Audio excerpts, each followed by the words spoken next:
Robert Mueller subpoenas Steve Bannon to testify in Russia probe. Special investigator Robert Mueller has made his most shocking subpoena to date in his investigation into possible collusion between President Donald Trump's campaign team and Russia during the 2016 election season. Former White House chief strategist Steve Bannon received his call to court from Mueller last week. Bannon received another subpoena on Tuesday from a panel in the House of Representatives. According to the New York Times, this move marks the first time Mr. Mueller is known to have used a grand jury subpoena to seek information from a member of Mr. Trump's inner circle. Not the first attempt. According to a source close to the investigation, the FBI attempted to serve the subpoena to Bannon last week at his home in Washington, though Bannon had hired Washington attorney William Burke just hours before. The subpoena, which orders Bannon to testify before Mueller grand jury, was then sent to Burke. This is a different strategy than Mueller has used in the past with Trump insiders.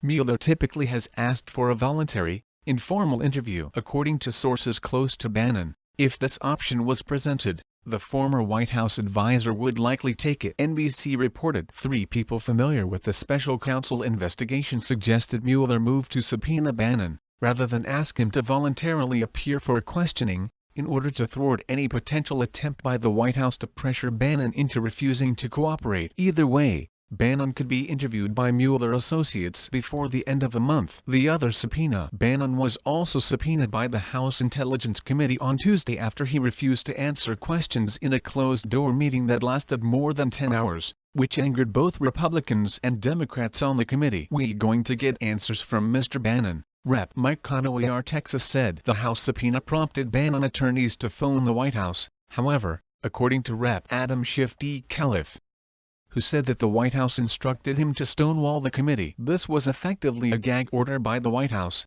Rep. Schiff said. According to Politico, Schiff said much of the time questioning Bannon was spent negotiating the parameters of his testimony. Politico reported Schiff and Conaway confirmed that Bannon and the White House didn't specifically assert executive privilege to avoid answering questions, but rather suggested that some of the answers could potentially infringe upon executive privilege. Attorney General Jeff Sessions made a similar case when he declined to answer some questions he had received from lawmakers in various ongoing Russia probes. But Bannon also refused to discuss conversations he may have had with Trump even after he left the White House in August, Schiff said. And a source familiar with the interview added that lawmakers were perplexed at Bannon's suggestion that the transition period when Trump was yet in office could be subject to executive privilege claims. The White House has dismissed a subpoena as a grandstanding move, but with Bannon's reputation with the president in tatters after his comments in a recently published book, the former advisor shouldn't look to the executive branch for help getting out of this one.